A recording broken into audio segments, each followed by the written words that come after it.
Francis of Assisi lived over 600 years ago, long before the Protestant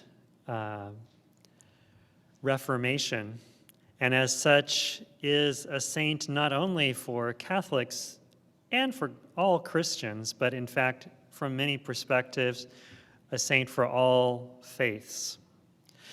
Francis grew up the son of a middle-class cloth merchant. He looked forward in his older teen years and young adulthood to becoming a great knight of the Christian Crusades. It was for him his way to fame and fortune, making the most of his privilege that his middle-class background afforded him. But unfortunately, along the way to becoming a great warrior, knight, hero, there was a battle between two Italian city-states, and in that battle, he was injured and taken prisoner and remained languishing in a dungeon until finally a ransom could be paid and his freedom was gained thanks to his father. Sometime after this experience, St. Francis, at that point just simply Francis of Assisi, came across a group of lepers, much like Jesus did in the story from Luke. And in that day, leprosy was perhaps something like HIV/AIDS or even COVID today, something to be avoided and to be shunned, something to be kept at distance, if at all possible. And yet something very strange came over Francis, and perhaps even to his own surprise, rather than running in the opposite direction, Francis approached some of the lepers, embraced them, and even kissed them. And for those of you who are familiar at all with leprosy, it is highly contagious, and one could assume that by kissing a leper, Francis would very likely develop leprosy himself. However, that's not what affected him. Rather, it was an opportunity to be converted in love by those in tremendous need. And it was that experience was one of those that transformed Francis' life. He subsequently gave up everything, including all of his power and privilege, and identified with the poorest of the poor, his brothers and sisters, even with all the creatures of creation. So to Jesus, again from the Gospel according to Luke, when he was walking on his way to Jerusalem, and he heard a group of lepers calling out to him, asking for healing, Jesus told them to go and show themselves to the priest, which was the proper thing to do to be cleansed and restored back to the faithful community of Judaism. And so the 10 lepers went to be restored from outsiders to be insiders once again. And of those 10, one happened to be a Samaritan.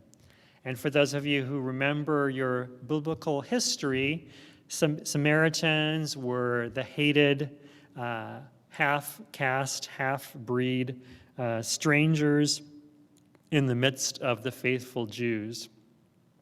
And it is remarkable that of the 10 who were healed, the only one who returned was the Samaritan. What is it that we can learn from Samaritans in Jesus' day, in Francis' day, and even in our own days? Who are the Samaritans or the lepers around us? Who amongst our neighbors are those whom we might shun or want to avoid?